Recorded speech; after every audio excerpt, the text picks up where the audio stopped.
Hop, mavzu gidroliz ekan. Boshlayapmi? Qaranglar. Gidro degani suv degani, lizi so'zdan kelib chiqqan bo'lib parchalash degani. Parchalash. Bundan oldingi mavzu nima edi? Dissotsiyalanish edi. Dissotsiyalanish bu erish jarayoni. Любой moddani suvga solsak, bu erib ketyapti, to'g'rimi? Plus-minusga nima bo'lib ketyapti? Ajralib ketyapti. Suvda tuz erishi bu fizik jarayon hisoblanadi. Endi biz nima qilamiz? Suvga tuzni solamiz. Tuz parchalanib ketadi. U erimaydi. Nima bo'ladi? Parchalanib ketadi. Endi u jarayon kimyoviy jarayon hisoblanadi. Bundan oldingi mavzuyimiz dissotsiyalanish edi-yu. Dissotsiyalanish fizik jarayon desak, gidroliz nima deymiz ekan? Kimyoviy jarayon deymiz ekan. Endi qaranglar. Bizda gidrolizga har doim bitta modda uchraydi. U ham bo'lsa tuz. Tuz gidrolizga uchraydi deyapmiz-ku. Tuz suvda nima bo'lar ekan? Yo'q, erimaydi. Parchalanish bo'lsa gidroliz bo'ladi. Erish bo'lsa dissotsiyalanish bo'ladi. Farqini bilib olinglar. Tuz plus suv teng asos plus kislota. Mana shu yerda bitta narsani bilishinglar kerak. Gidrolizga kimlar uchraydi desa, har doim tuzlar deysizlar. Tushuninglar? Asoslar gidrolizga uchramaydi, kislotalar gidrolizga uchramaydi, oksidlar ham gidrolizga uchramaydi. Gidrolizga uchraydigan modda har doim bitta. Bu ham bo'lsa tuz. Tuz suv bilan reaksiya kirishadi.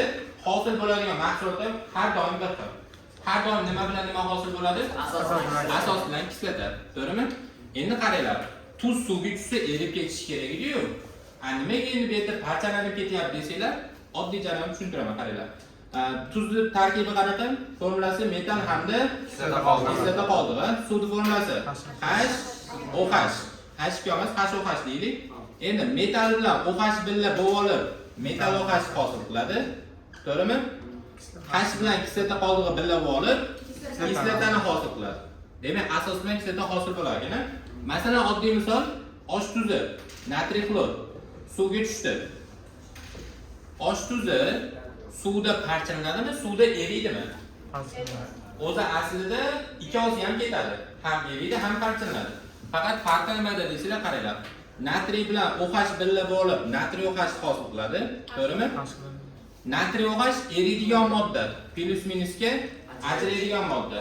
Keyin H bilan H xlor birga bo'lib, H xlorni hosil qiladi. H xlor ham kuchli kislota bo'lgani uchun u suvdan nima qiladi? Eriydi. Plus minusga ajraydi. Eriydi degani plus minusga ajraydi degani. Tushunarlimi? Endi bizda gidroliz bo'lishi nima bo'lishi kerak desa, erimasdan yo asos cho'kma yo kislotadan gaz chiqishi kerak. Agar cho'kma yoki gaz chiqsa, u gidroliz. Agar cho'kma yoki gaz chiqmasa, u dissotsiyalanish, u erish. Tushundinglarmi? Farq shunda. O'zi aslida gidroliz bilan dissotsiyalanish bitta jarayonda. Masalan, dissotsiyalanish nima qilyapmiz? Suvga tuz solyapmiz. Gidroliz ham bu tashishlayapmiz. Suvga tuz solyapmiz.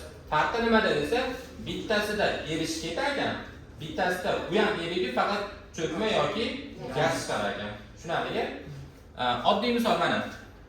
Natriy xlor.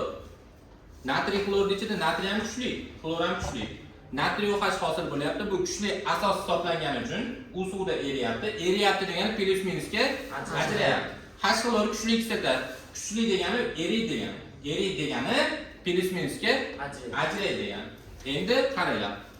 Masalan, rux sulfat keldi. U suvda eridi. Nima bo'ladi desa, rux gidroksid chiqadi. Rux gidroksid kuchli asosmi yoki kuchsizmi? Kuchsiz. Nima bo'lar ekan? Cho'kma tushar ekan. Undan keyin H2SO4 chiqadi. H2SO4. H2SO4 kuchli bo'lsa nima bo'ladi? Eriydi, gaz chiqmaydi bu yerda. Eriydi, plus minusga ajraydi. Endi bu yerdan rux sulfatdan nima tushib qoldi? Cho'kma tushib qoldi. Endi bu dissotsiyalanish emas ekan. Nima ekan? Gidroliz ekan. Sizlarga aytaman-da, gidrolizdan mazmun nima desam sizlar aytasizlar. Yo cho'kma, yo gaz chiqishi bu mazmuni. Dissotsiyalanishdan farqi.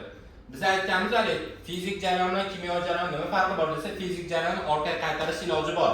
lekin kimyoviy jarayonni orqaga qaytarishda iloji yo'q. To'g'rimi?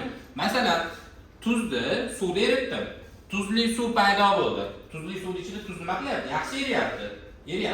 Endi undan keyin ashuni temperatura berib turib, issiqlik berib turib, suvni bulatib yuboramiz. Tagida ham nima bo'ladi? Tuz qolaveradi. Endi u yerda nima bo'lyapti? Orqaga qaytarish iloji bo'lyaptimi? Avval tuzni suvga solib eritib yuboryapman, yana qaytadan tuzni ovolyapman. Demak, orqaga qaytarish iloji bor ekan. Unda fizik jarayonmi? U gidroliz emas. U nima? Dissotsiyalanish. Endi rux sulfat tuzini suvga solsam, cho'kma tushirib yubordi, rux gidroksid qilib. Endi men suvni bulatib yuborgan taqdirimda ham rux gidroksid rux sulfatga aylanib qolmaydi. Orqaga qaytolmaydi. Orqaga qaytolmagani uchun ham biz uni fizik emas, kimyoviy jarayon deyapmiz va uni dissotsiyalanish emas, nima deyapmiz? Gidroliz deyapmiz. Demak, gidrolizda mazmun nima ekan? Cho'kma yoki gaz ekan. Tushunarli? Ashuni qoidasini yozib olamiz. Uni pauza qilib turinglar.